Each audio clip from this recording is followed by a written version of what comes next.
বাংলাদেশের বিশ্বকাপ স্কোয়াডে সাইফুদ্দিনের না থাকা অস্বাভাবিক ঘটনা। ব্যক্তিগত পছন্দের কারণে দলে জায়গা হয়নি এই পেস বোলিং অলরাউন্ডারের, এমন বিস্ফোরক মন্তব্য করেছেন সাবেক প্রধান নির্বাচক ফারুক আহমেদ। তারপরও বাংলাদেশের টিম কম্বিনেশন নিয়ে আশাবাদী তিনি। বিশ্বকাপে স্পিনাররা সুবিধা পাবে বলে ধারণা ফারুক আহমেদের। টি-20 ফরম্যাটে ১.৫ বছর ধরে টাইগারদের জয়ের পাল্লা ভারী। ২২ ম্যাচে ১৬ জয়। সমৃদ্ধ পরিসংখ্যান নিয়ে ওয়েস্ট ইন্ডিজ ও যুক্তরাষ্ট্রে বিশ্বকাপ খেলবে নাজমুল শান্তর দল। টি-20-র বৈশ্বিক আসর কখনো মিস করেনি বাংলাদেশ, কিন্তু ৮ আসরে কখনো ২-এর বেশি ম্যাচ জিততে না পারার আক্ষেপ। সাকিব, তামিম, মুশফিক, মাহমুদুল্লাহ এরা যখন একটা কোর প্লেয়ার হলো টিমে, তখন কিন্তু আমাদের যা খেলছি তার চেয়ে অনেক ভালো খেলার কথা ছিল।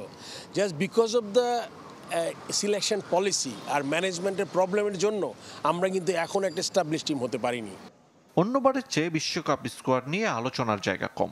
ফারুক আহমেদের মতে টিম কম্বিনেশন মন্দ নয়, যদিও সাইফুদ্দিনকে বাদ দেওয়ার যুক্তি খুঁজে পাচ্ছেন না সাবেক প্রধান নির্বাচক।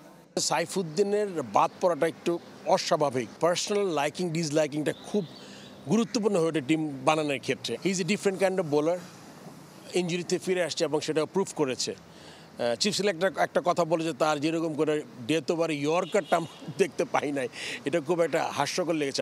ওয়েস্ট ইন্ডিজ ও যুক্তরাষ্ট্রের কন্ডিশনে স্পিনাররা সুবিধা পাবে বলে ধারণা করছেন ফারুক আহমেদ। মেহেদী মিরাজের পরিবর্তে শেখ মেহেদীকে স্কোয়াডে রাখা ভালো সিদ্ধান্ত বলে দাবি। আমি আশা করি এবার সিমারদের থেকে স্পিনাররা বেটার করবে, আমার ধারণা। বিকজ এটা একটু আন্ডার প্রিপেয়ার্ড উইকেট হতে পারে, উইকেট একটু স্লোর দিকে থাকতে পারে। ক্রিকেটারদের ভয় ডরহীন ক্রিকেট খেলার পরামর্শ দিয়েছেন সাবেক অধিনায়ক। আরিফুল ইসলাম, চ্যানেল 24, ঢাকা।